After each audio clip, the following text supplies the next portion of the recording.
à tous, joyeux Noël! On est très heureux de vous retrouver pour cette belle journée. On va avoir l'occasion de parcourir avec vous le Power Ranking que vous venez finalement de suivre depuis le 1er décembre avec nous. Hier, on a ouvert la première case, donc voilà, vous savez qui est notre star incontournable. On a donc envie de repasser ça en revue avec vous, de vous expliquer un petit peu les coulisses du Power Ranking, qui a fait du lobbying, qui a été déçu, qui a tapé une crise de nerfs, qui a essayé d'imposer ses choix ou qui au contraire a provoqué des débats enflammés. Tout ça, on va vous révéler vraiment les coulisses et on finira parce que voilà, ce sera évidemment le dernier podcast de l'année, on finira par vous rappeler quand même si cette année a été très particulière, à tendance / un peu pourrie, on essaiera de se rappeler chacun notre souvenir préféré de l'année 2020, donc en rapport avec le basket quand même, pas simplement la dernière pizza qu'on a mangée, mais voilà le souvenir qui a illuminé notre année 2020. Alors on va commencer tout de suite avec le Power Ranking, donc vous le connaissez, vous l'avez suivi, il est là. Avant de passer en revue rapidement les cases et de dire finalement qui est là, pourquoi, ce qui s'est passé, je propose qu'on fasse un peu une rétrospective, le petit moment, vous savez, comme dans les rétrospectives annuelles où on voit un peu les décédés de l'année, là ce sera ceux qui ont quitté le Power Ranking. Là, il faudrait même que j'imagine... on a une visite. On a une guest star. Salut Alice. Écoute, on avait dit que les elfes étaient la bienvenue, donc il n'y a aucun souci. Et donc, je disais, il va y avoir maintenant une lumière fond noir avec la tête des gens derrière en mode un petit peu tristesse. Et on va parler des 4 personnes, des 4 joueuses qui ont quitté le Power Ranking cette année. Alors la première... et c'était à l'unanimité, c'est Kayla McBride. Qu'a donc fait la pauvre Kayla pour mériter de partir? Flo, peut-être un élément de réponse? Ça fait 2 saisons qu'elle est un petit peu en baisse et elle a été beaucoup moins utilisée. On l'a senti moins bien dans le jeu cette année-ci à Las Vegas. On ne s'est pas concerté, mais on est assez vite tombé d'accord que dans les premières personnes qui devaient sauter, malheureusement, elle en faisait partie. Alors elle est pas loin derrière et elle peut faire mieux par la suite. Elle peut revenir. On verra ce qui se passera à l'intersaison avec elle. Mais oui, malheureusement, elle est un peu moins bien dans ses baskets cette année-ci qu'elle a. Ouais. Ne l'enterrons pas trop vite, mais effectivement, c'était un petit peu compliqué cette année. Mais clairement, Kayla, la porte reste ouverte, sache-le.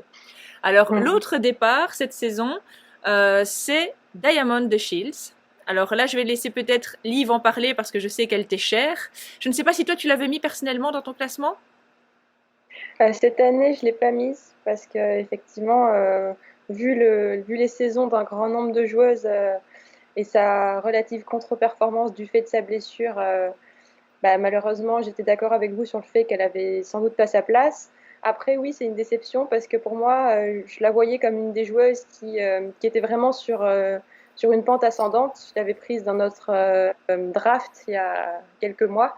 Et donc voilà, un petit crève-cœur qu'elle ne soit pas là. Ouais, c'est vrai que la saison overseas qu'elle a fait n'a pas non plus aidé puisqu'elle a dû partir un peu en cours de saison de skio, etc. Et donc voilà, c'est vrai que ça fait peut-être un peu longtemps qu'on l'a pas vue à son prime. Maintenant, c'était sa 3e saison cette saison-ci.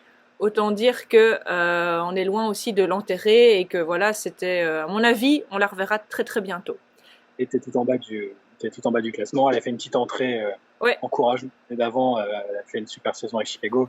C'est pas très grave, elle est aux portes, il suffit de pas grand chose pour qu'on la revoie. Tout à fait. Alors justement, Shai, je vais te demander de faire un peu la nécrologie de la 3e, puisque c'est Tina Charles, qui malheureusement n'a pas été reprise dans ce Power Ranking. Pourquoi? Ça a été dur parce que ici on aime les anciennes, vous n'êtes pas sans savoir qu'on plébiscite les joueuses expérimentées. C'est une ancienne MVP, c'est très dur de ne pas la mettre dedans parce que sur le talent théorique, elle est quand même encore largement dans les meilleures joueuses de la ligue, je pense. La suite nous le dira. Mais encore une fois, ça fait longtemps qu'on ne l'a pas vue, malheureusement, avec le fait qu'elle n'ait pas pu aller dans la bulle pour raison de santé. Fait que c'était un peu loin des yeux, loin du cœur, comme pour d'autres. Et on s'est dit qu'on privilégierait d'autres joueuses qui étaient plus dans une phase ascendante. Oui, il suffit que l'année prochaine, elle revienne bien avec Washington, comme ça a l'air de devoir être le cas. Même si elle est free agent, elle a dit qu'elle reviendrait sans doute. Enfin, c'est la tendance en tout cas. Voilà, sur le talent pur et sur le CV, Tina Charles a théoriquement sa place. Donc, on verra effectivement. Il est temps de voir ce que ça donnera l'année prochaine. Alors la dernière, je me la réserve, parce que vous savez que ça a été une grande douleur et même une discussion, et je suis toujours prête à en découdre avec vous. On a dû sortir Candice Dupri. Et j'ai regardé par rapport au Power Ranking 2019, c'est même celle qui était classée le plus haut qui sort. Puisque, pour vous rappeler exactement, Candice Dupri, elle était l'année passée numéro 18. Donc, elle n'était pas 23e ou 22e, quoi, 18e. Alors, c'est clair, ce qui s'est passé, c'est qu'on a dû faire rentrer des joueuses plus jeunes, forcément. Et là, on a tous attendu pas mal, je pense, d'Indiana. Et puis finalement, Indiana n'a quand même pas réussi à accrocher les playoffs, etc. Et même si elle a pas fait une mauvaise saison, loin de là, vraiment. Parfois, certaines lacunes en défense. Voilà, je pense qu'elle a un peu payé finalement, elle, en tant que joueuse personnelle, peut-être la déroute collective de son équipe. Vous savez bien que moi, je l'aurais mise dans le Power Ranking, mais la démocratie est vraiment une saleté, on en a encore la preuve ici. Vous êtes tous contents de votre choix? Vous êtes contents là? Vous êtes contents? Je l'avais mis, je sais plus. La première version, je l'avais mis dedans, puis je l'ai retiré. C'est vraiment une joueuse, c'est pas évident, mais raison numéro 1, Indiana. Raison numéro 2, Indiana. Et raison numéro 3, Indiana, dans le sens où c'est une équipe qui n'a pas la hype, et donc effectivement, moins en vue, moins voilà. Et les résultats collectifs étaient quand même décevants. Donc quand il a fallu faire des choix, ça n'a pas été le plus facile, effectivement. Une excuse, je suis prête, je peux entendre. Ici, c'est que bon, là, on peut pas nous accuser de favoritisme. On l'a eu en interview, c'était génial. Ça a été un honneur de l'avoir en interview, de parler avec elle. On aurait pu se dire, bon, allez, pour être sympa, on va la mettre dedans. Et son niveau et sa carrière sont incroyables. En théorie, même cette année, elle a montré qu'elle était encore. Ses stats sont pas du tout ridicules. Et même à plein d'endroits, à certaines catégories, elle était même en hausse. Mais je crois que là on s'est demandé peut-être, est-ce que si on la prenait individuellement dans une autre équipe, dans un autre contexte, est-ce que c'est la joueuse qu'on comprendrait, et voilà. C'est un peu dur, hein, mais elle avait sa place aussi, mais malheureusement il fallait en sortir, et c'est compliqué de sortir. Liv, tu veux conclure sur ce crève-cœur? Je rajoute un peu comme toi que c'est vrai que c'est toujours elle qui fait les frais de nos choix difficiles, comme lors de la draft. Donc l'année prochaine, j'espère qu'elle va nous prouver à tous qu'on n'a pas le choix et qu'il faut la mettre 15e. Voilà, très bonne suggestion. Donc voilà, vous connaissez maintenant les 4 qui étaient aux portes du Power Ranking, qui n'ont pas pu rentrer. Maintenant, on va entamer finalement la 24e. Et vous en doutez, si c'est la 24e, c'est que ça a été chaud pour elle aussi, quitte à ce que ça déplaise à certaines influenceuses Twitter que nous connaissons bien. Il s'agit évidemment de Queen Ali Quigley, pardon. Alors 24e, donc ça veut dire qu'il y a eu du débat. Moi, clairement, je faisais partie des gens qui avaient choisi plutôt Candice plutôt qu'elle, pour exactement ce qu'on vient de dire. C'est que pour moi, les deux se valent largement. Maintenant, Ali, pour moi, elle bénéficie de la hype de Chicago, qui est une équipe avec Sloot, voilà, qui accroche les playoffs et qui, malgré une fin de saison compliquée, a beaucoup plus la hype que Indiana.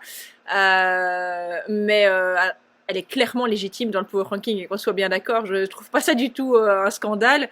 Mais voilà, c'est vrai que c'est deux légendes, chacune dans leur style, hein, sans doute une des meilleures shooteuses pour Ali. Mais c'est vrai que voilà, c'est dans ces alentours de place-là, ça fait toujours mal. Je sais pas si vous avez quelque chose à rajouter sur la présence d'Ali en numéro 24. Alors, on a eu peur des retours de flamme de certaines influenceuses, justement. Ben, on les a eus. Nous, personnellement, on les a eus. On a su les gérer. Voilà, je pense qu'au final, elle est encore là. Et voilà, c'est ça le plus important. Elle est là. Sa petite tête est là. Je la vois. Elle a son chapeau de Noël. Elle est très jolie. Donc, ses bras sont musclés. Elle a des belles dents. Voilà, tout roule, quoi. Il n'y a pas de souci. Les dernières places, c'est toujours compliqué. Il y a 24 places, et donc fatalement. Mais justement, la 23e, par contre, ça c'est chouette. Parce que c'est la première entrée de cette année dans un classement. C'est Alysha Clark. Ouais. Un petit commentaire peut-être? Oui, super contente personnellement de cette entrée.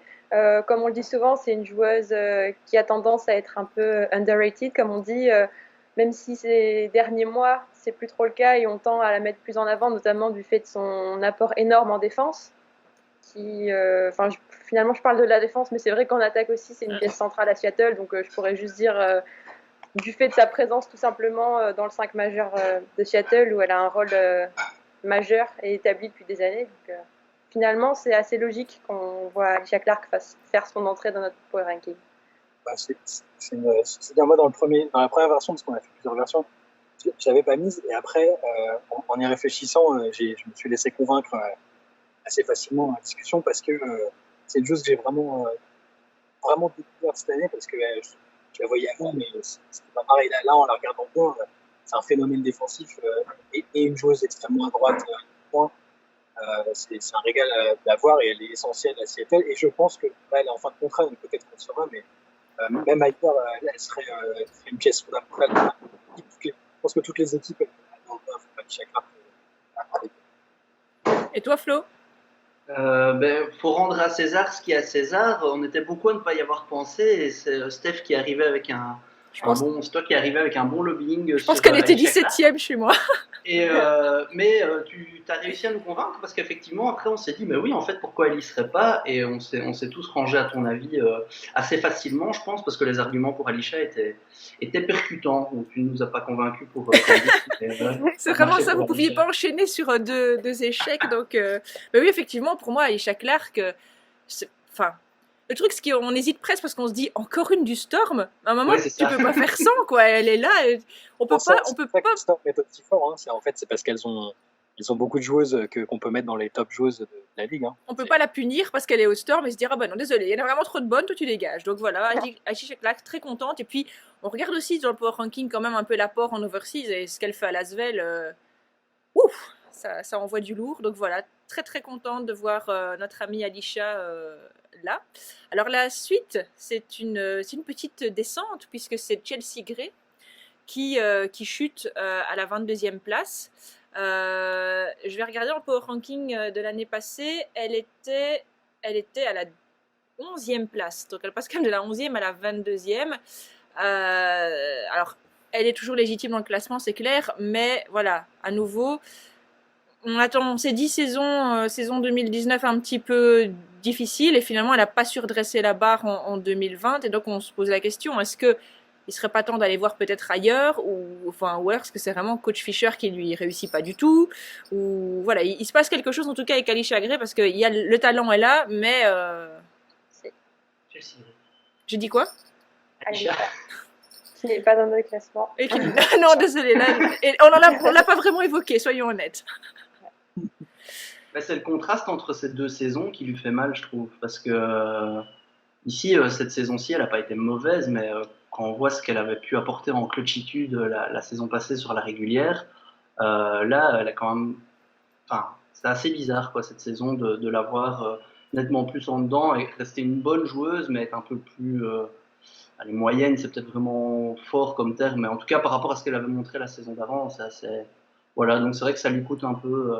Et puis on reste aussi sur la déception de la saison de Los Angeles en général, qui reste un peu dans les têtes au moment de voter, quoi.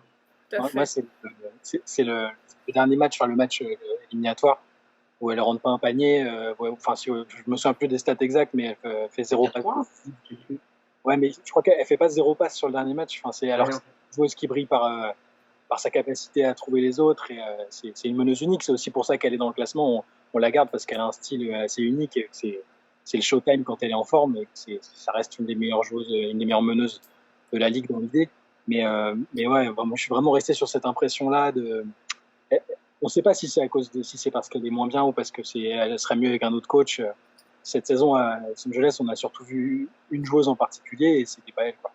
Bah, très clairement, après la chute, pour moi, il y a vraiment une reprise.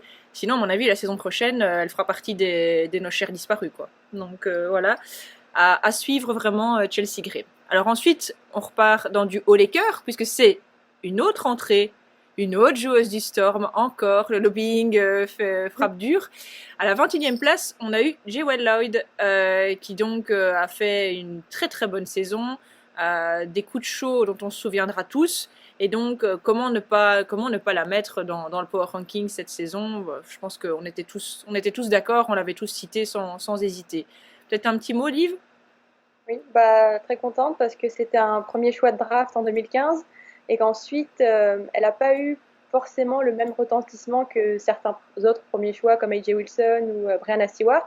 Mais petit à petit, on voit qu'elle trouve ses marques dans cette ligue et dans l'équipe de Seattle également, qu'elle prend plus de responsabilités en attaque et que ça paye. Donc je suis contente. Elle a clairement participé à ce nouveau titre cette année. Ouais, c'était pas juste Sue et Brianna Stewart, loin de là. Elle peut encore vraiment monter. Hein. Elle pâtit peut-être un peu du fait qu'elle soit justement dans une équipe avec Brianna Stewart, Sue Bird, même la saison passée, Natasha Howard qui avait vraiment explosé. Parce qu'il y a plein d'équipes où elle serait première option offensive sans aucun souci.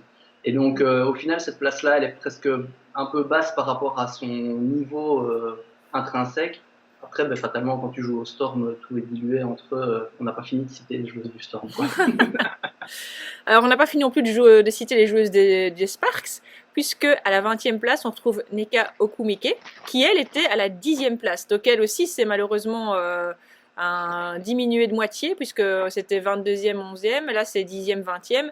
Et donc Nneka Ogwumike, j'ai l'impression qu'on peut faire un copier-coller de ce qu'on a dit pour Chelsea Gray, c'est-à-dire qu'on ne peut pas dire que ce sont des mauvaises joueuses, sinon elles n'y seraient pas. Mais elle paye un peu la déception de cette saison aussi. Et c'est vrai que dans le cas de Nneka, c'est pas sa faute, mais le dernier match, elle était absente pour cause de migraine. Et donc, on n'a pas pu... Quand on se souvient de sa saison 2016, on se dit, est-ce que il faut qu'elle retrouve ce niveau-là? Donc on attend beaucoup, je pense, de Nneka Ogwumike pour la saison prochaine. Shai, je sais pas si tu as quelque chose à rajouter. Pour Nneka, c'est pareil, c'est qu'on reste sur l'impression de la saison des Lakers, des Sparks, des Sparks qui étaient relativement corrects pendant un temps et qui s'est mal terminé et on l'a pas vu défendre son équipe à la fin, donc on reste sur cette impression-là aussi. Et aussi parce qu'on sait que c'est une joueuse formidable, MVP des finales, tout ça. Mais au Sparks cette année, comme j'ai dit tout à l'heure pour Chelsea Gray, on a vu qu'une joueuse et c'était pas non plus Nneka Ogwumike. Alors, on enchaîne sur la 3e joueuse du Storm, Natasha Howard, qui donc là est à la 19e place. Alors, on peut voir le côté négatif, elle recule un peu puisqu'elle était à la 13e place, je pense, l'année passée. Mais ça reste déjà la 3e joueuse du Storm, là.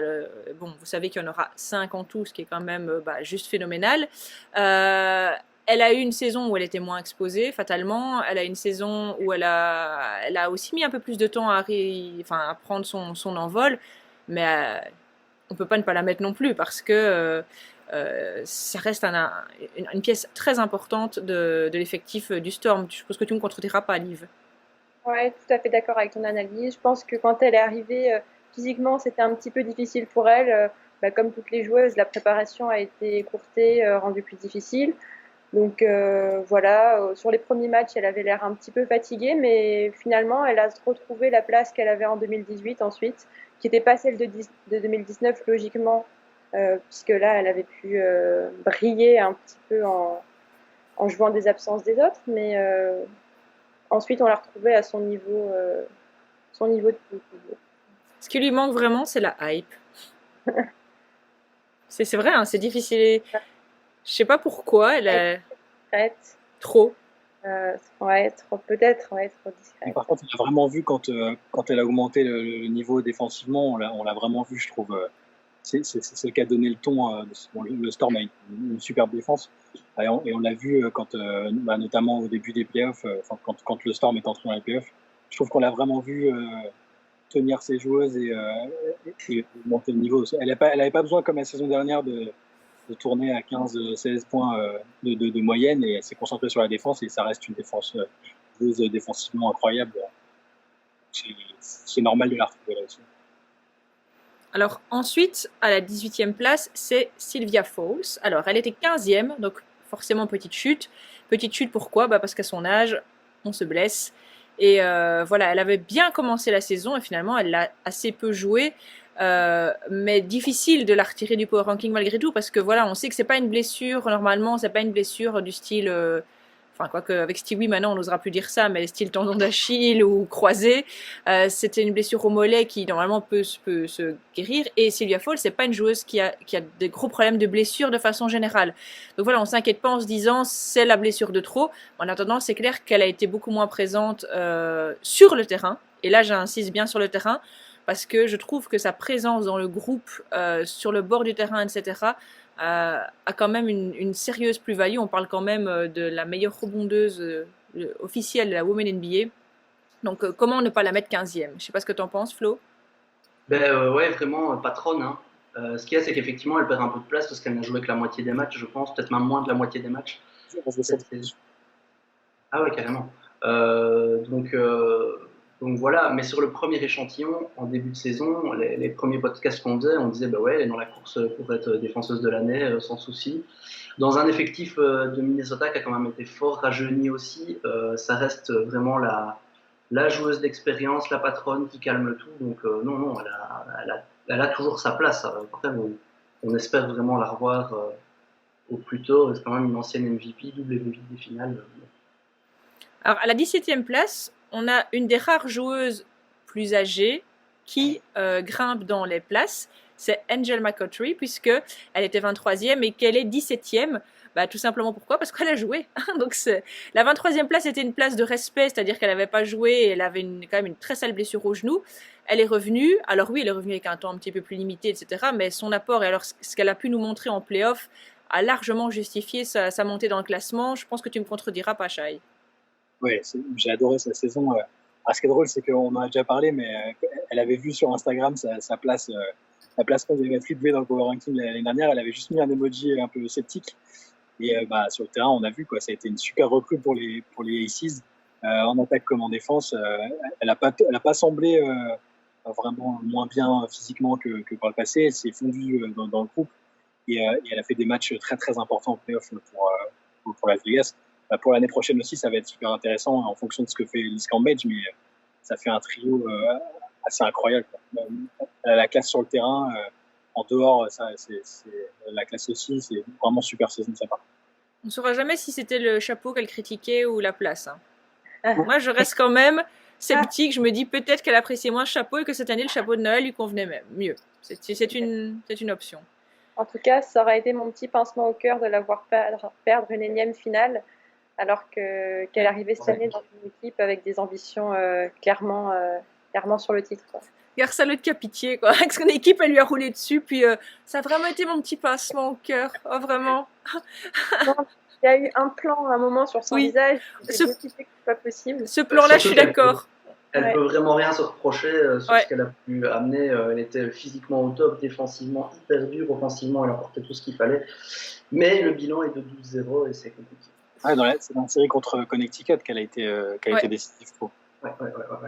Si elle n'est pas là, je suis pas sûr que les Aces s'en sortent. Très clairement. Alors, une autre montée, donc tant mieux, et aussi une autre montée parce que simplement elle a joué, c'est Skylar Diggins-Smith, qu'on avait aussi placée dans le fin fond du classement parce que voilà, elle sortait d'une saison blanche, etc. Elle est revenue en forme au Mercury. Alors, on peut pas dire que la saison du Mercury a été une réussite franche, complète et totale, mais il y a eu pas mal de choses autour. Mais ce que Skylar nous a montré, c'est qu'elle reste une des patronnes à son poste dans la ligue. D'accord avec ça, Liv? Oui, tout à fait d'accord. J'ai en tête son tir improbable au buzzer contre... C'était Connecticut, c'est ça? En playoff? Oui.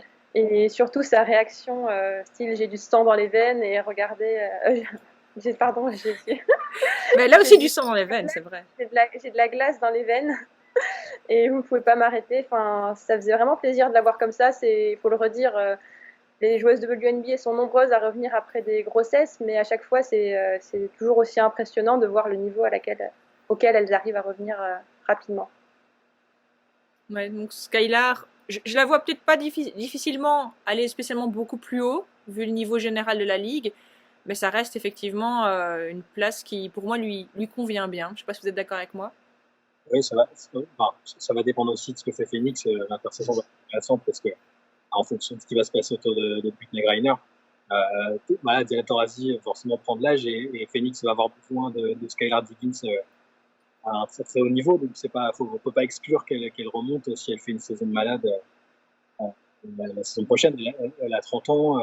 Là, justement, pour une joueuse qui n'avait pas joué du tout la saison passée, grossesse, etc., plus petit problème, voilà, c'était déprimé, c'était dur, mais elle est revenue très très bien. C'est le contexte de l'équipe qui, je pense, fait qu'on est un peu sceptique, mais c'est une joueuse incroyable.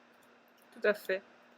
Alors, grosse entrée pour la place numéro 15 avec Arike Ogunbowale qui effectivement n'était pas présente la saison passée et comment on aurait pu ne pas mettre la meilleure marqueuse, celle qui, tu parlais de sang dans les veines pour dire le ice into the veins, mais Arike Ogunbowale c'est ça, elle a encore donné une leçon de clutchitude à tout le monde. Je pense que pour le moment, il y a peut-être que Chelsea Gray dans son prime qui peut la regarder dans les yeux là tout de suite. 15e position et pour moi, c'est juste une étape sur l'aire d'autoroute quoi. Elle est lancée. Mais elle n'y était pas la saison passée aussi parce qu'elle était rookie et que le but du Power Ranking c'est quand même un peu de voir les choses dans la continuité. C'est pour ça aussi que cette saison il n'y a aucune rookie non plus alors qu'il y en avait certaines qui étaient très talentueuses aussi. On attend un peu de voir aussi comment elles vont pouvoir confirmer. Elle a riqué sa confirmation fort. Elle avait été très forte comme rookie et là l'équipe a mieux joué. Bon ça ne dépend pas que d'elle mais elle a toujours été aussi performante. Et alors quand arrivent les coups de buzzer, les dernières secondes d'une possession, mais est-ce qu'on a déjà vu récemment une joueuse prendre aussi facilement feu voilà. Moi, elle m'a mis un gros coup de poignard en milieu de saison contre Washington, et je ne l'oublie pas, et fatalement, pour moi, ne peut que monter si collectivement ça continue à s'améliorer. Donc, c'est ce que je disais, elle est sur une petite étape dans sa montée royale, à mon avis. Alors ensuite, une autre montée, c'est Dewana Bonheur, qui sa saison n'a pas été parfaite, mais malgré tout, je pense qu'elle a quand même montré pas mal de très bonnes choses, notamment des bonnes surprises en défense, qui était quelque chose un milieu qu'elle fréquentait assez peu avant. Et si parfois elle a justement été en peine d'un point de vue offensif, je pense que les attentes qu'on avait vis-à-vis d'elle pour le Connecticut sont assez remplies. On va demander aux spécialistes du Connecticut son avis, Shai. Oui, il y a beaucoup de monde qui avait un peu de doute parce que la dernière la Bonheur a fait tout, ça a été un gros volume de shoot, c'était un peu, elle passait un peu pour une perso parce que elle s'enchaînait un peu offensivement et que c'était pas toujours très adroit. Mais là, le contexte a fait que le Connecticut a besoin d'une Dewana Bonheur extrêmement complète, agressive, qui apporte son expérience et elle l'a fait dans des proportions qui, je pense, même pour les plus optimistes, sont inattendues. Et dans les meilleures marqueuses, au niveau du combat, c'était impressionnant. Elle était constamment par terre en train de défendre, d'essayer de rattraper des ballons.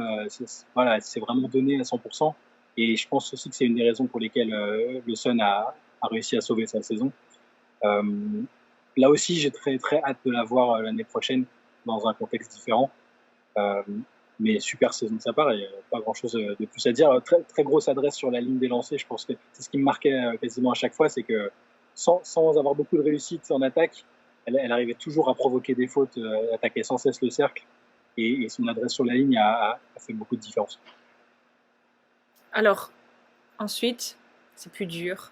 C'est une petite chute, mais c'est une chute qui fait mal parce que c'est la famille.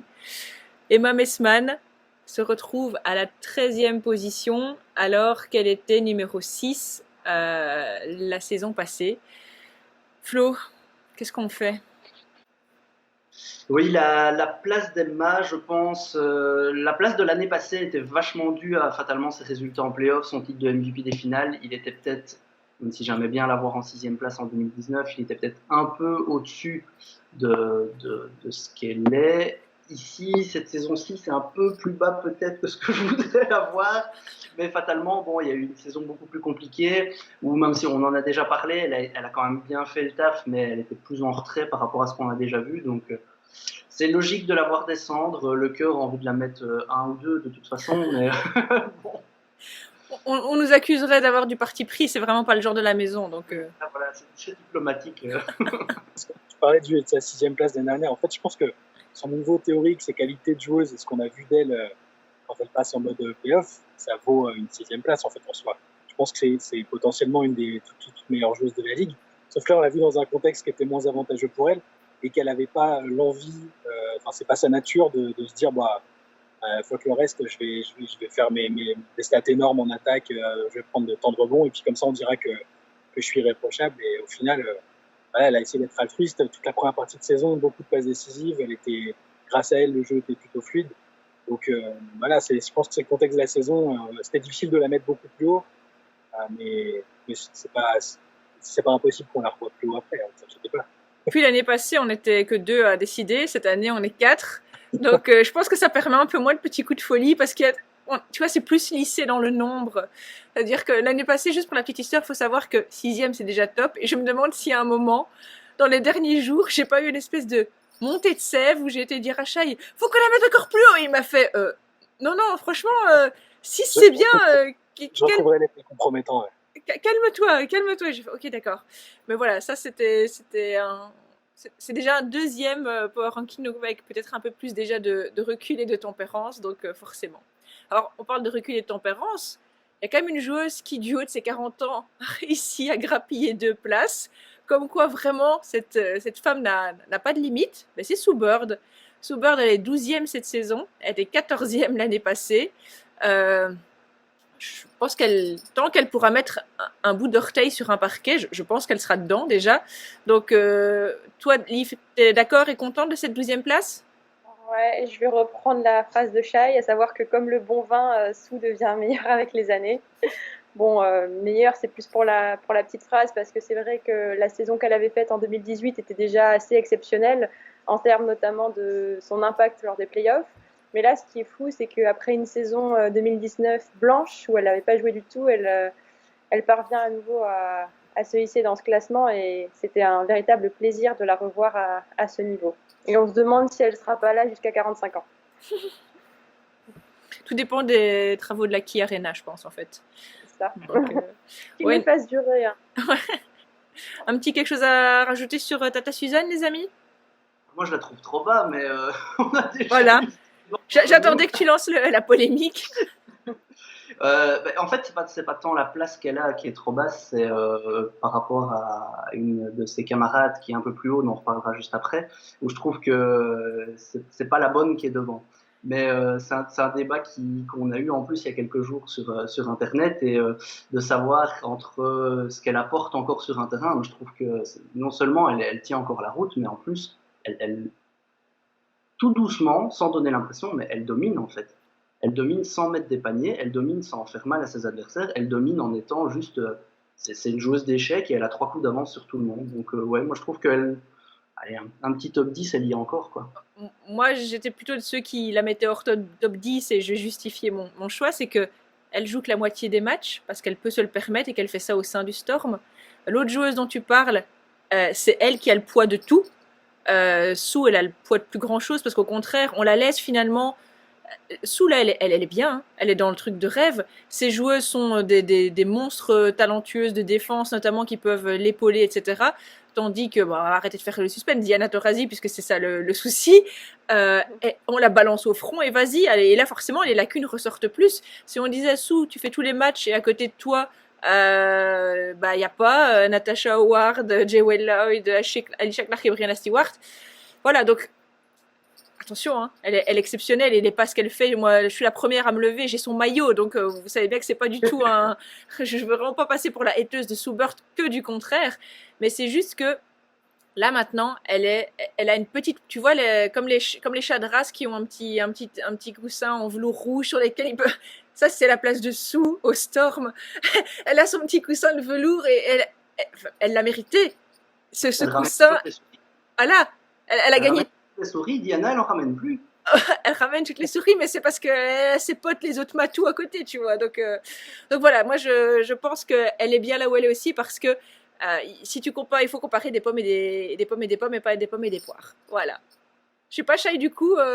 Moi aussi, j'ai mis Taurasi devant. Si c'est juste les goûts personnels, je mets Sue devant presque tout le monde. Voilà. Mais c'est juste que j'essaye de me demander si je suis GM demain, et c'est le débat qu'on a eu sur Twitter, si je suis GM demain, est-ce que dans une équipe où il n'y a pas justement autant de talent, et elle a contribué à ce que cette équipe soit comme ça, Bien sûr. Elle a mérité son coussin rouge en velours. Son coussin, voilà.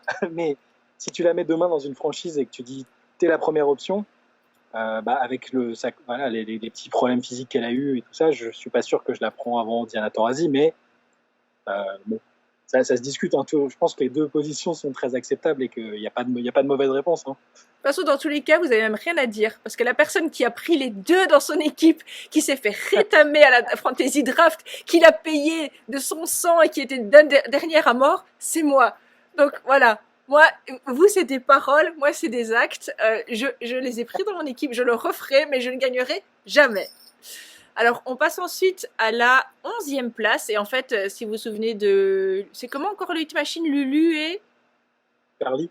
Lulu et Charlie, ils aimaient bien dire la meilleure entrée de la semaine, la meilleure entrée de l'année, très très loin devant. C'est à la 11e place Nafisa Collier du Minnesota Lynx. Alors, certains trouvent que c'est encore trop bas, la 11e place. Maintenant, on répète, hein, c'est sa deuxième saison, elle n'était pas dedans. Voilà, on aime bien quand même pas brûler les étapes, même si, exactement comme Ricky Ogunbowale, pour moi, c'est juste une pause pipi sur l'autoroute. Du top 5 facile, puisqu'on a même parfois l'évoqué dans le MVP, mais voilà, ne brûlons pas les étapes et pas de pression inutile, mais clairement, Nafisa Collier, c'est la boss des Lynx. Je sais pas ce que tu en penses, Liv. Ouais, c'est l'alpha et l'oméga des Minnesota Lynx maintenant. L'année dernière, elle était rookie de l'année, là, elle aurait pu être sophomore of the year, je trouve, si on devait inventer un nouveau titre. Donc franchement, la franchise est entre de belles mains grâce à elle et il faut voir quels vont être les retours l'année prochaine parce que ça peut faire mal. Flo, qu'est-ce que tu en penses? 11e place, c'est trop bas?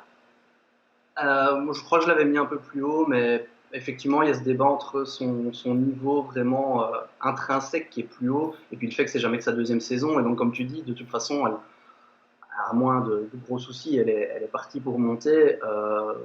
Moi, Minnesota, c'est pas spécialement une équipe avec qui j'ai une affinité particulière et que je regarde. Enfin voilà. Mais quand je vois Nafisa Collier jouer, c'est beau, il y a rien de forcé. T'as l'impression qu'elle fait gentiment son truc et puis tu regardes la box score et tu fais mais attends, elle a mis 22 points, elle a pris 11 rebonds, elle a fait 5 passes, elle défend, tout a l'air facile avec elle. Donc oui, elle est super jeune, elle est déjà au top. Franchement, elle va être dans des discussions de MVP très très très rapidement, quoi. Et toi, Chai, 11e place justifiée? Ouais, complètement d'accord. Je trouve que c'est bien. Enfin, 11e pour une deuxième saison, c'est bien. Ce qui est effrayant avec elle, c'est qu'elle a encore une petite marge de progression. On a l'impression qu'elle prend son rythme tranquillement. Comme tu disais, je pense que d'ici quelques années, on parlera d'une joueuse complètement incontournable dans les petites meilleures sur la planète tout court, parce que il n'y a aucune joueuse qui, à mon avis, a le potentiel pour être impactante de cette manière-là des deux côtés du terrain. Tu parlais de sa défense, elle est dans le deuxième meilleur 5 défensif cette année. Je pense qu'elle elle peut très bien une saison faire MVP et meilleur défensif de l'année, c'est pas impossible. Donc 11e place logique et candidate très sérieuse à bien plus à l'avenir. Tout à fait. Alors par contre, à la 10e place, c'est une petite chute. Pour Liz Cambage, elle était 7e, elle est 10e. Je pense pourquoi cette petite chute, on peut l'expliquer par deux raisons. Elle n'était pas là. Et donc voilà, même si on ne veut pas punir les absents fatalement, c'est difficile de ne pas en tenir compte. Et l'autre chose, c'est que c'est vrai que les playoffs en 2019, elle n'a pas été ridicule, hein, loin de là, mais finalement elle n'a pas su répondre. On aurait voulu je pense qu'on aurait voulu qu'elle soit encore plus dominante. Peut-être aussi qu'on a des attentes complètement démesurées par rapport à Liz Cambage. Donc une 10e place, parce que je pense que si elle se stabilise un peu, elle peut elle aussi grimper bien plus haut. Mais le basket, c'est un truc complet avec plein de choses, y compris l'implication, l'attitude, etc. Et elle est absolument géniale à suivre, mais parfois dans une équipe, c'est pas toujours simple non plus. Donc pour vous, quand on voit une joueuse du calibre de Liz Cambage, est-ce que c'est normal qu'elle se retrouve à la 10e place? On va tout de suite commencer par celui qui ne sait pas la blairer, comme ça c'est fait. Flo, ton avis? Intrinsèquement, elle peut être top 3 sans souci. Parce que quand elle s'y met, elle sait défendre et personne ne peut l'empêcher de scorer. C'est elle qui a encore le record du plus grand nombre de points sur un match. Après, le power ranking, c'est aussi dans la continuité. Alors, ce serait bien de l'avoir joué plus qu'une saison sur deux en WNBA. Ça, c'est un premier point. Et le deuxième qui joue un peu contre elle aussi, mine de rien, c'est que son équipe, elle n'a pas fait moins bien alors qu'elle n'était pas là. Oui. Alors, on a parlé de l'apport d'Angel McCoughtry, c'était une saison particulière, il y a plein de choses à en dire, mais du coup, par rapport à son apport dans l'équipe, on peut se poser des questions par rapport à ça. Moi, je ne sais même plus où je l'avais mis, mais je crois que je l'avais mis dans ce range-là, donc par rapport au vote, c'est pas un scandale, et c'est même pas par rapport à son attitude qu'effectivement, bon, elle déplaît à certains et d'autres, au contraire, l'adorent grâce à ça. Donc voilà, mais c'est vraiment le côté, oui, il y a une certaine continuité, et cette saison, l'équipe a fait aussi bien sans elle, en fait. Donc, voilà. Et toi, Liv, qu'est-ce que t'en penses? Ouais, moi je suis plutôt d'accord avec Flo. Et aussi, on connaît sa personnalité, elle aime bien prouver aux gens qu'ils ont tort. Donc si à chaque fois qu'elle joue pas en WNBA, on la classe un peu basse, on peut se dire que l'année d'après, elle reviendra en essayant de tout casser. Donc à voir pour l'année prochaine. En plus, on voit quelques highlights d'elle en Australie et elle a l'air de se faire bien plaisir à mettre des contres, des contres énormes. Et toi, Shai, Voilà. tu penses que c'est logique qu'elle soit à la 10e place? Oui, et je pense que la saison prochaine va être très très importante pour sa place et un peu et la marque qu'elle va laisser ou non dans la ligue, parce que si ça marche pas bien avec Aja Wilson et McCoughtry l'année prochaine, ou si elle a du mal à se faire une place ou qu'elle est moins performante que les deux autres, enfin peu importe si on la voit pas dominante comme elle est censée l'être, parce que comme l'a dit Flo, c'est une joueuse théoriquement inarrêtable et top 3 des deux côtés du terrain. Si elle a du mal, je pense que on va peut-être revoir un peu l'image qu'on a globalement de Liz Cambage. Ce sera inévitable, quoi. Alors ensuite, un statu quo. Un statu quo, si on en a déjà un peu parlé, hein, c'est Diana Taurasi à la 9e place. Elle était 9e, elle reste 9e. Je pense qu'on l'avait mise 9e, voilà, parce qu'elle avait passé une saison presque blanche. Elle avait trottiné 3 fois avec une blessure évidente aux ischio. Ici, elle a fait la saison complète. Elle n'a pas augmenté, elle n'a pas baissé. Pourquoi, à ton avis, Shai? Euh, Je dirais que j'en ai sujet de philo. Tu as 2 heures, vas-y. c'est ça, c'est pas évident, mais voilà, les plus tatillons diront que effectivement, défensivement, c'est plus ça, et ils auront raison en partie. Après, malheureusement, on fait trop souvent directement la comparaison avec Sue Bird, alors que, comme on l'a dit, les contextes sont très différents, je trouve. Tu disais à très juste titre qu'elle avait d'autres responsabilités à Phoenix. Et là, à son âge, après une saison blanche, quasiment blanche, avec une équipe, alors, on va dire oui, moins talentueuse, ou en tout cas moins bien équilibrée, elle a tourné encore à je ne sais plus combien de points de moyenne, 18 points peut-être, avec des perfs assez énormes. Elle a changé un peu de profil et d'identité de jeu, mais ça reste une joueuse fantastique à voir jouer et qui à mon avis, est encore capable, sur une bonne saison et avec un groupe bien équilibré, d'être une des toutes meilleures, quoi. Je ne l'ai pas trouvé si mal que ça physiquement. On peut dire qu'elle se traînait un peu parfois en défense, mais il faut bien ça pour réussir à attaquer correctement de l'autre côté. On a vu ça dans plein de cas dans l'histoire du basket. Et pour moi, ce qu'elle fait encore à son âge, et au niveau shoot, au niveau même qualité de passe, elle était dans les 5 meilleures marqueuses de la ligue encore, c'est pas rien. Sans jouer avec Brittney Griner pendant une bonne partie de la saison, avec une nouvelle coéquipière à ses côtés, moi ça reste remarquable, et je trouve que c'est logique de la retrouver là, en fait. Et donc, c'est quoi ton souci, Flo? Non, mon souci, c'est l'écart entre les deux. J'aurais mis Sue devant Diana, mais limite que Diana soit 9 et Sue 10, ça me dérange pas. Là, je trouve que l'écart entre les deux, moi, je l'ai pas retrouvé sur le terrain, quoi. Et que Diana, qui pourtant, moi, personnellement, entre les deux, je préfère Diana. De base, si on parle vraiment d'affect, Diana, c'est ma goat et j'adore cette joueuse. Mais cette année-ci, non seulement en défense, elle fait plus rien, mais on voit même que driver, ça devient compliqué. Il y a un moment, on avait peur pour son dos, elle a fait un drive, elle s'est tenue le dos, elle était s'asseoir sur le banc 10 minutes. Et donc là, on se dit, ok, donc maintenant, Diana, c'est une shooteuse, en fait. Alors ça a toujours été une shooteuse, mais maintenant, elle peut plus faire grand chose. Alors elle continue à mettre 30 points rien qu'avec des shoots. Ça, c'est bon, voilà, c'est Diana. Mais voilà, moi je trouve que dans l'apport sur l'équipe, après c'est un débat éternel, mais je trouvais l'écart entre les deux un peu grand. Moi je les avais mis à côté, j'aime bien voir les Yukon Sisters un peu ensemble. Et toi, Liv? Oui, moi, l'année dernière, j'avais été un peu inquiétée de la voir essayer de revenir et et finalement ne rester que quelques secondes sur le terrain, puis ne pas vraiment contribuer, alors que Sue était absente, donc finalement on n'avait aucune idée de son niveau. On avait encore la bonne note de 2018 en tête. Donc rien que pour le fait de l'avoir vu cette année scorer à nouveau, rentrer ses paniers, même si certes, comme le dit Flo, il n'y a plus forcément la même impulsivité qu'avant. Rien que pour ça, je pense que sa place est méritée et que je ne la verrai pas nécessairement plus bas. Alors, une par contre qui a chuté, c'est sa coéquipière, Brittney Griner, 3e, et qui passe à la 8e place. Alors, évidemment, il y a le côté je me suis barrée en plein milieu de la saison, limite la nuit en cachette, et depuis, c'est de tel silence radio. Alors, même si vous savez tous que le pendant, la dark side de Swiss Switch, c'est Beach Beach, et que on aime bien parfois bitcher. Il y a des tas de rumeurs qu'on va parler ici parce que c'est pas du tout le but, qui parlent globalement d'un mal-être psychologique et de problèmes. Fatalement, même si on a beaucoup de compassion et que je pense qu'on aime tous vraiment pas mal Brittney Griner, ici on force est de constater que elle n'a pas fait une saison dans ses standards. Elle est partie depuis plus aucune nouvelle, rien. Forcément, on devait, entre guillemets, sanctionner. Donc, moi, je pense que là, ça devient urgent de la revoir sur un terrain, d'avoir des nouvelles, de savoir ce qui va se passer et que Phoenix se positionne. Ce flou artistique, personnellement, je le trouve vraiment dangereux.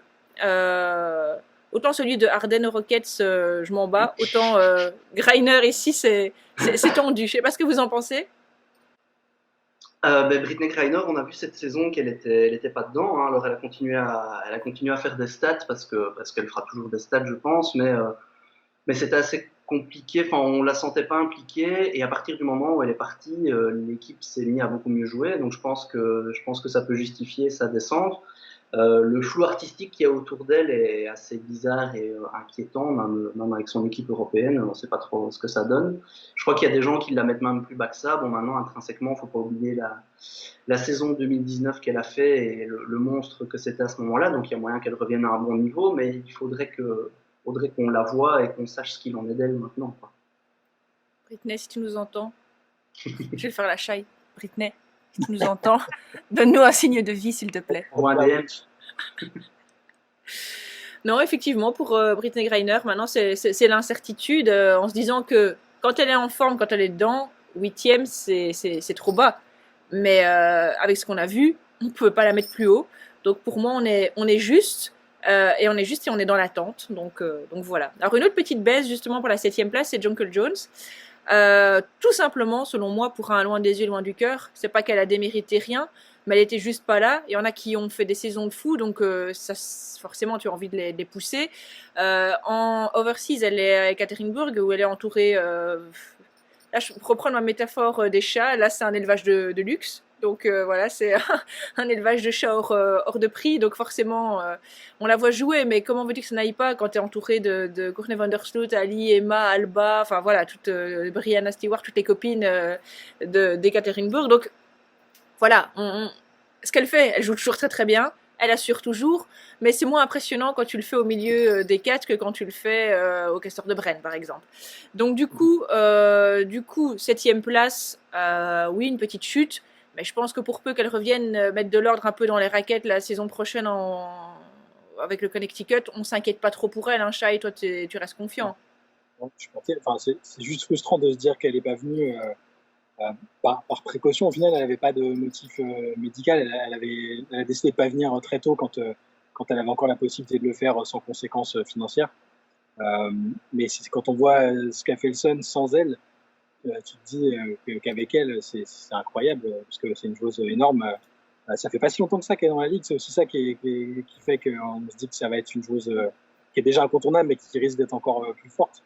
C'est que là, en 4 saisons pleines, elle est passée de meilleure 6e femme à All-Star, à membre d'un 5 défensif, à meilleure contreuse. Enfin, elle a tout, elle est hyper polyvalente. Là, on voit Ekat, elle prend de plus en plus de shoot à 3 points, donc ça peut être très très flippant si elle reste sur le même niveau la saison prochaine avec Connecticut. Ouais, très clairement, moi je l'attends ailleurs qu'à la 7e place assez rapidement. Mais voilà, on aurait voulu la voir, on l'a pas vue. Alors il y a une coéquipière qui a la 6e place avec la meilleure progression. J'aurais pas dû faire parler Shai parce que là je ne pourrais pas faire autrement que de refaire parler Shai, puisque c'est Alyssa Thomas qui qui a brillé cette saison, je pense, qui a vraiment forcé le respect, même si on l'aime pas. Quand tu la vois avec sa glace sur l'épaule, revenir au match, faire ce qu'elle a fait, enfin, c'est juste insensé. Et donc, 6e place, on n'aurait pas pu la mettre en dessous. Elle a tenu Connecticut sur ses épaules, et quand on connaît l'état de ses épaules, c'est finalement encore plus louable. Donc, Shai, qu'est-ce qu'on peut rajouter à ça? Bah, je pense que c'est la saison où tout le monde s'est un peu rendu compte du type de joueuse qu'était Alyssa Thomas. Le Sun avait très mal commencé, et petit à petit, elle et les autres, elle en particulier, a réussi à augmenter l'intensité défensive, à jouer plus agressif. Enfin, voilà. Et après, on a vu en playoff de quelle trempe elle était, quoi. Physiquement, avec les problèmes qu'elle a, jouer à ce niveau-là, avec cette intensité, revenir alors qu'elle est archi blessée, c'est épatant. C'est une des meilleures joueuses des deux côtés du terrain, avec ses limites, parce qu'elle ne shoot pas. C'est quand même, c'est pas banal d'avoir une joueuse qui est capable de jouer là sur plusieurs positions comme ça en WNBA et qui ne shoot pas. Mais elle a une telle énergie et une telle agressivité que c'est incomparable. Il y a le critère de joueuse unique qui entre aussi en ligne de compte quand même dans notre classement en général. Quand on se pose des questions sur le classement des unes et des autres, on se dit mais est-ce qu'il y a beaucoup d'autres joueuses comme elle? Pour moi, il n'y a pas d'autres joueuses comme Alyssa Thomas actuellement, et donc la 6e place me paraît méritée. Elle est dans la continuité d'une belle saison aussi. Elle avait fait une très bonne saison en 2019 quand Connecticut va en finale. Donc pour moi, c'est sa juste place, et peut-être faire encore plus à l'avenir. Flo, est-ce que tu veux bien aider à justifier pour que Shai et moi on passe pas juste pour les deux gros frics fans d'Alyssa Thomas? Est-ce que quelqu'un de mesuré et d'un peu extérieur peut confirmer? Je dois passer après Shai sur Alyssa Thomas, c'est chaud ça. Non, mais son surnom c'est The Engine, le moteur. Qu'est-ce que tu veux dire de plus? Elle joue 40 minutes par match, elle s'en fout. On se posait la question, la saison passée, c'est un peu John Quake Jones qui était la grosse joueuse et qu'on avait l'impression qu'elle était un peu la franchise player du Sun, mais là on a bien compris que l'âme, le cœur de l'équipe, c'est Alyssa Thomas, et quel cœur. Liv, tu confirmes? Ouais, ce que je trouve fou, c'est qu'elle arrive à être une des joueuses clés de la ligue en ayant de sacrés atouts en moins, quoi, puisqu'elle ne peut pas prendre de tir à longue distance. On pourrait croire que les défenses pourraient se dire Alyssa Thomas, on sait qu'elle va pas tirer, donc dans tous les cas, on la bloque et elle pourra rien faire, alors que c'est pas du tout le cas. Elle fait quand même ce qu'elle veut. En fait, on sait ce qu'elle va faire et elle le fait quand même avec la manière. Donc, bravo elle. Drive, speed move, hop, panier, c'est terminé. Ouais. C'est ça. Et effectivement, tu le sais, mais tu le regardes. Alors, à la 5e position, ça fait plaisir. C'est une petite remontée. On a assez pourri les Sparks en début de Power Ranking en disant que ça avait été une déception, mais effectivement, il y a une joueuse qui est un peu sortie du lot. C'est Candace Parker, puisqu'elle passe de la 8e à la 5e place. Moi, je l'avais même annoncé MVP au départ, donc autant dire que j'y croyais vraiment beaucoup. Voilà, ça n'a peut-être pas été au point qu'elle soit MVP, mais sa saison est une excellente saison, compte tenu du marasme ambiant, parce que bon, il manquait aussi des joueuses du côté des Sparks, et donc une 5e position pour moi bien méritée. Qui se justifie, et à mon avis, si elle avait été mieux entourée, ça aurait même pu encore mieux finir que ça. Je sais pas ce que tu en penses, Liv. Oui, elle était présente des deux côtés du terrain. Clairement, c'était le moteur de cette équipe. Elle finit avec le titre de Defensive Player of the Year, même si Alicia Clark le méritait aussi. Mais Candace l'a pas volé, voilà. Et rien que pour ça, c'était une belle réponse à Derek qu'il avait honteusement laissé sur le banc l'année passée. Voilà, elle a géré. Et toi, Flo, d'accord avec la 5e place de Candace? Oui, je pense que le top 5 se détache assez largement du reste, moi je trouve. Et dans ces 5-là, c'est quand même Candace, ouais, ça peut discuter, mais que j'aurais tendance à mettre en 5e place. Mais elle a fait juste une saison énorme. Tu l'as mis MVP, elle a quand même été dans la course. On en a parlé souvent, la mettant dans la course. Alors derrière d'autres candidates, on va reparler après, mais elle était clairement là. On a parlé des baisses de régime, surtout de Chelsea Gray, un peu de Neka aussi, et pourtant les Sparks ont fini de nouveau avec une régulière très semblable à celle en 2019, et c'est dû entre autres au fait que Candace Parker a juste été omniprésente dans cette équipe. Shai, c'est pas loin du triple-double sur certains matchs. si on l'avait laissé, elle aurait pu les faire, mais bon. Ouais, voilà, pareil, même contexte. Mais, ouais, je suis content parce que je savais pas exactement dans quelle disposition elle serait après le fiasco de la saison d'avant. Et elle a montré sur le terrain, elle a pas montré pas de rancœur particulière. Ça a été vraiment la leader de l'équipe et ouais, pour moi, on a vu qu'elle cette saison, quoi, aux Sparks. Et à son âge qui avance aussi, elle est pas un âge canonique encore, mais elle commence à prendre un peu d'âge. Physiquement et techniquement, je la trouve toujours au top.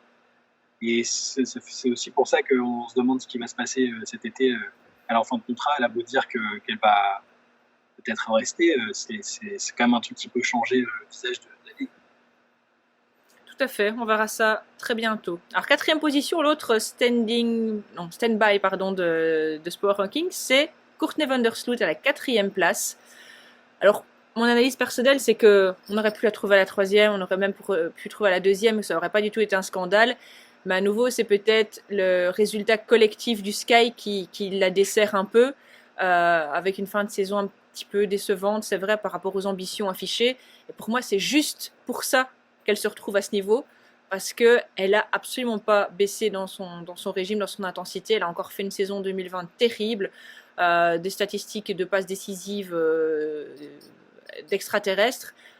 C'est juste que voilà, on va voir le top 3 après. Dans le top 3, à l'exception d'une joueuse un peu particulière, c'est des finalistes de Women NBA, de WNBA. Donc voilà pour Sloot. Elle aurait été plus haut, ça aurait pas été un scandale. Elle est là, c'est pas nul non plus. Liv, qu'est-ce que t'en penses? Ouais, elle a fait une saison d'anthologie. Pour moi, c'est clairement la meilleure meneuse au monde à l'instant T. Donc, c'est vrai que en tant que meneuse, c'est peut-être plus difficile à chaque fois d'être classée première du Power Ranking, d'obtenir le titre de MVP. Après, le jour où Chicago arrive à aller en finale et éventuellement à remporter un titre, si elle continue avec le genre de performance qu'elle fait maintenant, elle méritera mais largement ce titre. Donc, on peut que lui souhaiter cela. Et toi, Shai? Moi, c'est juste ça qui manque, c'est t'attends une MVP ou une des 2-3 meilleures joueuses de la ligue qu'au moment des playoffs, elle soit là pour faire la différence. Et, là, malheureusement, après une saison vraiment fantastique qui justifiait à elle seule qu'on regarde le match du Sky, sur le match à élimination directe, elle n'a pas changé l'issue du match. Quoi.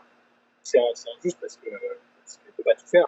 Elle n'a pas un jeu pour tout faire non plus. Elle ne va pas se mettre à rentrer des tirs à 3 points dans tous les sens, à driver comme une malade. C'est une chef d'orchestre virtuose qui je dépasse comme personne, mais je ne l'ai pas mise dans le top 3 de ça, des accomplissements collectifs.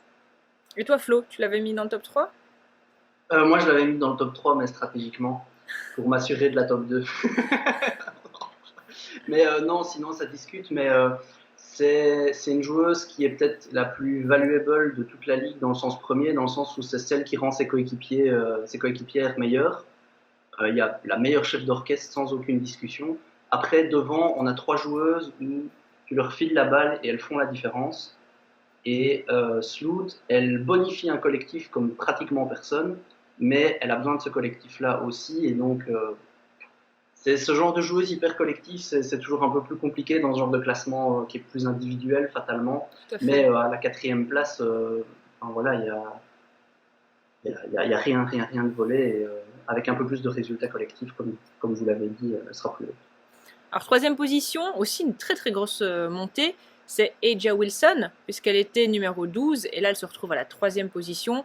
En même temps, bon, on va pas se mentir, elle a chopé un titre de MVP, et elle nous a montré son petit tir plat mi-distance, là, son signature move, qui a fait vraiment des ravages. Une 3e place plus que méritée selon moi. Je sais pas ce que t'en penses, Shai, peut-être? Ouais, c'est assez indiscutable, je trouve. D'autres auraient pu la mettre plus haut parce que sur la tendance, toute la saison, elle a été au coude à coude pour le titre de MVP avec Brynja Stewart. Elle emmène son équipe en finale, elle est polyvalente, donc elle est forte de côté du terrain. Et puis elle est encore très jeune, donc elle n'a pas beaucoup d'expérience dans la ligue au final. Moi, je l'ai mise à cette place-là et je ne le regrette pas. Si on me dit que dans 2-3 ans elle est numéro 1, je ne suis pas étonné non plus. Flo, tu es d'accord avec cette 3e place? Oui, franchement. allez, il lui manque peut-être juste le fait de vraiment valider collectivement ça, parce que bon, ici, elle a perdu en finale, mais je veux dire, elle a fait une super montée qui est due à sa grosse saison. Sans Liz Cambage, c'est elle qui a vraiment pris le lead de l'équipe. Elle a vraiment été sur le terrain, des deux côtés du terrain, très présente. Elle a vraiment fait de tout sur un terrain. On avait vu sa saison 2019 où elle avait été un peu moyenne en play-off, donc on se demandait un peu ce qu'elle pouvait donner à ce stade de la compétition. Là, on a vu qu'elle pouvait juste tout défoncer. Donc, c'est jamais que sa troisième saison. Là encore, ça ne peut faire que se confirmer et continuer à monter si l'évolution continue, je pense. Liv, ok avec la troisième place de Eja. T'as coupé ton micro. Voilà. Pardon. Oui. Oui, totalement ok. Elle aurait même pu mériter d'être à la deuxième place si certains n'avaient pas fait des petits calculs. Mais oui, elle a quand même réussi à amener son équipe à la première place de la saison régulière. Voilà, donc rien que pour ça. Alors on arrive donc dans le cœur du sujet. On va faire un traitement de l'eau pour les deux dernières, puisqu'en fait elles ont simplement switché de place. Dans le Power Ranking 2019, c'était Brianna Stewart qui était blessée, était deuxième, et Elena Delle Donne, qui était MVP de la saison régulière, était première. Pour cette saison 2020, Stewie est revenue, elle a défoncé tout sur son passage, et tandis que Elena Delle Donne n'a pas joué pour des raisons de santé. Et donc, on a inversé les places. Alors, on sait que pour certains, je pense que la première place de Stewie, personne ne peut remettre ça en cause. Donc, c'est limite, j'ai envie de dire, pauvre Stewie, à nouveau, on va pas en parler parce que elle est hors débat. Et c'est finalement l'histoire de sa vie, c'est qu'on n'en parle jamais. C'est genre Stewie, non, mais c'est bon, elle est numéro 1, c'est quoi, on n'a même plus envie d'en parler. Elle a atomisé tout le monde, elle a fait une leçon de récupération au monde entier. Il y a limite rien d'autre à dire. Et en fait, on va débattre de l'autre. Et on va laisser la pauvre Stewie sur le côté. Donc, à part te dire, Stewie, bien joué. Elena Delle Donne, est-ce qu'elle méritait cette deuxième place ou est-ce que le fait qu'elle joue pas, on a finalement pénalisé pratiquement à chaque fois les joueuses qui ne se pointaient pas. Pourquoi est-ce que on ne la pénalise que d'une place, Flo? Il y a plusieurs choses. Déjà, on les a pénalisées pratiquement toutes, mais pas toutes dans le même range non plus. Par exemple, Jonquel Jones, elle n'a pas perdu 1000 places, je pense. Je crois qu'elle en a perdu qu'une. Deux, oui, voilà, c'est ça. Parce qu'on sait bien que demain, elle revient, elle peut revenir à son niveau de 2019. Je pense que Elena Delle Donne, demain, elle revient. Après, avec Elena Delle Donne, c'est toujours la question de savoir si son dos et son genou vont tenir. Mais si on part du principe que les joueuses sont en bonne santé, je ne vois pas pourquoi elle ne pourrait pas refaire une saison comme celle de 2019. Donc voilà, le fait que Brianna Stewart repasse devant, c'est juste la pure logique, vu la saison qu'elle vient de faire et vu l'absence d'Elena Delle Donne. Après, est-ce que Elena Delle Donne, elle doit déjà passer derrière Eja Wilson? Moi, je veux bien qu'Eja Wilson, elle gagne un titre et qu'elle fasse une saison historique comme celle que Elena Delle Donne a fait en 2019. Voilà. Mais après, j'aime bien Eja Wilson. En plus, ça fait partie des rares joueuses des 6 que j'aime bien. Mais elle est en 3e année. Elle a tout pour devenir le visage de la ligue, pas juste de la franchise, mais de la ligue dans le futur. On va encore lui laisser quelques années et peut-être d'aller chercher un titre, ce serait bien. Parce qu'on a parlé d'Angel McCoughtry qui intrinsèquement était une joueuse qui avait aussi tout pour tout défoncer et qui actuellement elle en a 4 finales et rien de gagné et elle est nettement plus bas dans notre ranking. Donc on sait bien que gagner des titres, gagner des trophées à un moment c'est important. Donc voilà pourquoi moi je mets Elena Delle Donne devant et comme j'avais peur d'un ex-aequo, effectivement j'avais honteusement mis Eja Wilson 4e pour pas trafiquer les votes parce que les votes n'ont pas été trafiqués, ils ont été justes, mais moi, je de pense manière que un peu calculée et j'assume complètement. Le reconnaître, c'est déjà un beau début. Moi, je rajouterais juste un truc, c'est que parfois, quand les joueuses, un peu le même syndrome que Stewie, c'est que on se dit, ouais, elle a vraiment fait une bonne saison, et Elena Delle Donne. Les amis, elle a fait 40, 50, 90 ou 90%. C'est historique. Et donc, elle sort pas juste d'une bonne saison. Tu l'as redit, elle sort d'une saison historique où elle a fait des finales avec une triple hernie discale, etc. Ok, elle est pas là, mais ça nécessite, c'est pas une raison pour la déclasser tout de suite, comme on a exactement pas manqué de respect de la même façon avec Stewie l'année passée, où on s'est dit aussi, tu sors d'une saison MVP, etc. C'est pas parce que t'es pas là qu'on va te faire chuter parce que t'es si haut que, je pense que c'est un peu ça, c'est que plus tu es haut dans le classement, plus tu consolides finalement ta place et que c'est difficile de te faire chuter. Brittney Griner, elle a eu du mal à la faire descendre comme ça. Hein. De la sortir du top 3 pour la mettre 8, il fallait vraiment des circonstances exceptionnelles qui sont ce qui s'est passé dans cette saison. Donc voilà, ça c'est mon avis où je suis aussi d'accord d'avoir mis Elena en numéro 2. Liv, tu es d'accord avec nous? Oui, finalement, c'est vrai que moi j'ai une préférence pour Stewie. Après, au niveau du talent, je pense que chacun peut débattre que l'une ou l'autre, dans leur prime, quand elles ne sont pas blessées et qu'elles ont l'équipe qu'il faut autour, peut mener son équipe jusqu'au titre. Donc l'année dernière, on a conservé une deuxième place pour Stewie. Je pense que Edidi, oui, ne vole pas non plus cette place. Après, j'aimerais bien voir une véritable confrontation des deux au top de leur forme. Voilà. Comme ça, on pourra voir laquelle des deux sort du lot. Et toi, Shai, attention, je sens que tu vas sans doute beaucoup critiquer Elena, donc... Pour beaucoup critiquer Elena de Devon, mais il y a aussi un autre critère qui entre en ligne de compte, c'est que avant sa saison MVP où elle gagne le titre derrière, elle va en finale, c'est aussi sur une continuité. Et l'argument majeur, oui, c'est par rapport à sa position, c'est que voilà, on a accordé le même crédit à Brianna Stewart et ça me paraît légitime de le faire. Après, sur la question entre les deux, j'ai beau, Eliana Davidon a beau être ma joueuse préférée actuelle, enfin depuis des années, Brianna Stewart, c'est une GOAT potentielle, alors qu'Eliana Davidon ne sera pas, je pense, ne sera jamais. Là, si on doit vraiment parler première, deuxième place, voilà, Brianna Stewart va avoir du mal à être délogée dans les années à venir. Si elle n'a pas de problème de santé, c'est une évidence, c'est complètement évident. Voilà, merci à vous trois. Content d'avoir pu débriefer ça avec vous, d'avoir pu justifier certains de nos choix. Peut-être une petite mention sur le fait que je voulais juste signaler que moi, dans mon tout premier Power Ranking, le truc solo que j'avais fait, j'avais quand même réussi à mettre, je pense, Julie Allemand. On m'a quand même calmé sur le 24, fait que... En 24, t'avais été sage. Je m'étais dit, allez, pour le clin d'œil, et tout le monde m'a fait, non mais tu vas garder ton clin d'œil, on va attendre et on va voir. Comme quoi le faire à plusieurs, ça a du bon. Cette phrase doit être prise dans son contexte, évidemment, du Power Ranking. Mais donc voilà, comme quoi le faire à plusieurs, ça a vraiment du bon et ça permet de tempérer les ardeurs patriotiques. Et je sais que vous étiez plusieurs à penser qu'on mettrait Julie Allemand dans le classement. Et sachez que on ne l'a pas fait et que je pense que même de moi-même, je me serais quand même raisonnée, même si je l'aime beaucoup. Il y a encore des choses à montrer et elle est en pleine progression. Elle y sera peut-être un jour, c'est ce que je lui souhaite vraiment, mais chaque chose en son temps. Alors pour conclure, on va simplement, je propose, finir sur une note positive cette année 2020 qui aura été finalement assez particulière. Et j'ai demandé à chacun de mes petits camarades leurs meilleurs souvenirs de cette année 2020. Pour voir un petit peu ce qui les a marqués. Alors on va dire honneur à la jeunesse et aux filles. Liv, qu'est-ce que tu retiens comme élément positif et marquant de ton année? Alors il y a eu plusieurs moments malgré cette année un petit peu compliquée, mais tout a commencé avec le TQ Haute-Bourges, moi je dirais du 6 au 9 février, où on a eu l'occasion de voir de très belles équipes, la France, l'Australie. Il y avait également le Porto Rico et j'oublie Brésil.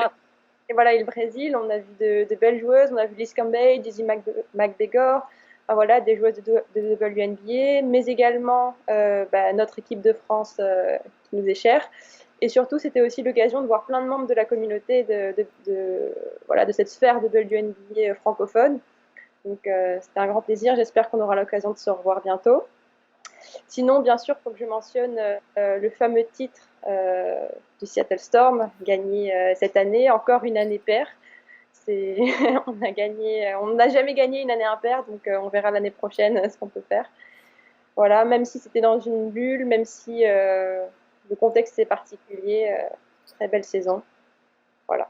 Tout à fait. Pour finir, voilà, petit clin d'œil à Sammy Whitcomb aussi que j'ai pu interviewer. C'était ma première interview et c'était un grand moment. Donc voilà mon top 3. Super, merci. Flo, toi, c'était quoi ton moment fort? Liv parlait d'interview. Moi, j'ai parlé de ça aussi parce que j'ai eu la chance, grâce à vous, de pouvoir interviewer Mike Thibault pour Switch. C'était un moment assez court parce qu'au final, ça a duré une demi-heure. Mais j'aimais déjà bien ce gars-là.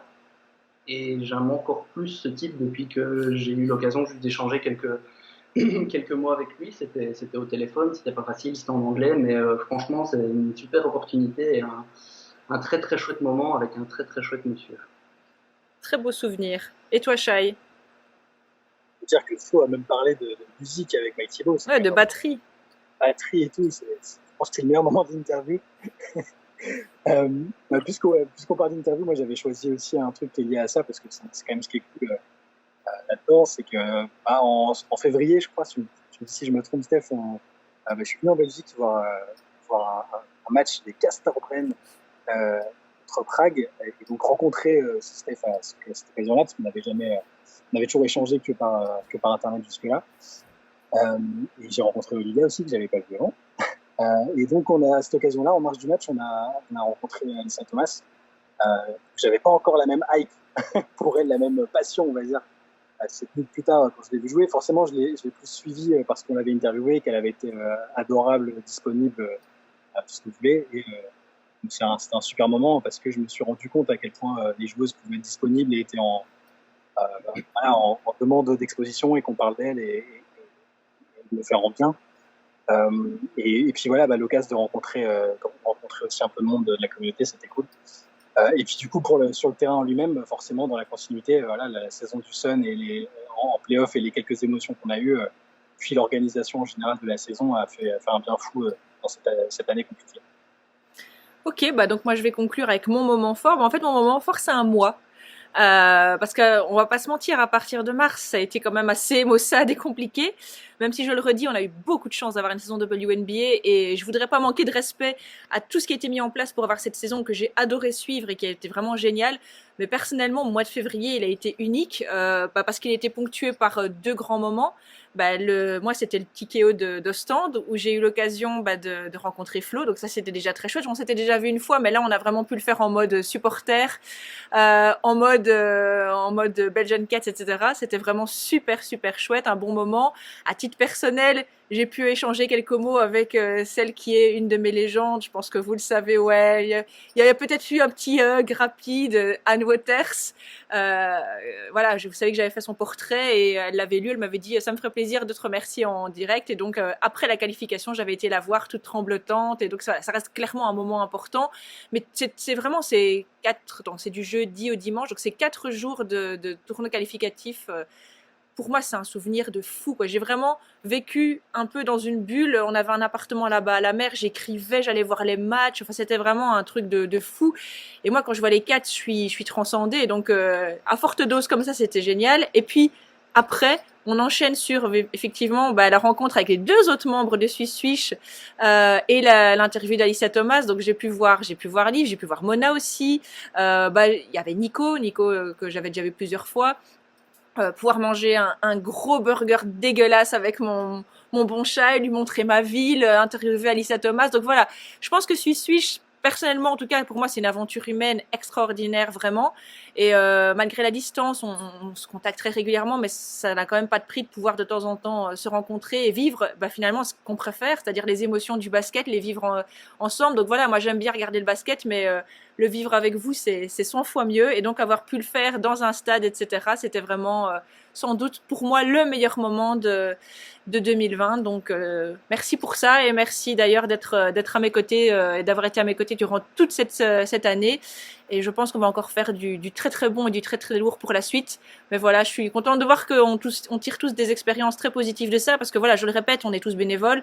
On gagne vraiment pas une thune avec ça. Donc notre satisfaction, c'est d'être lu, d'être vu, d'avoir le droit de faire des interviews, de rencontrer de rencontrer parfois des gens qui nous font rêver, etc. Et donc c'est bien de voir que c'est ça qui nous fait avancer. Voilà, c'était mon petit moment peut-être tire-larme chez vous. J'espère que vous tenez le coup. Sur ce, je sais pas, vous avez quelque chose à rajouter? Ah non, t'as fait pleurer tout le monde, c'est bon, ça y est. Donc voilà, je voulais juste vous souhaiter à vous tous, lecteurs ou auditeurs ou spectateurs de Swiss Switch, de très belles fêtes de fin d'année. On vous prépare de chouettes choses encore pour 2021. Soyez assurés de ça. Interview, dossier. On a même un nouveau membre dans l'équipe, Laurent, qu'on est très très content d'accueillir, qui a déjà commencé à faire quelques dossiers hyper intéressants sur les anciennes franchises. Et franchement, ce qu'il écrit, c'est du très très très très haut niveau aussi. Donc voilà, n'hésitez pas aussi si vous voulez rejoindre l'aventure, l'équipe, si vous avez des talents. On a maintenant Léane aussi qui va commencer à faire quelques petites vidéos, etc. Donc voilà, tous les talents sont bons à prendre. Le basket, c'est un sport d'équipe. Switch, c'est une équipe aussi. Donc n'hésitez pas si vous avez des talents quelconques ou envie de vous impliquer, on est toujours preneurs. Passez de très belles fêtes et on vous retrouve très très bientôt. Salut, salut!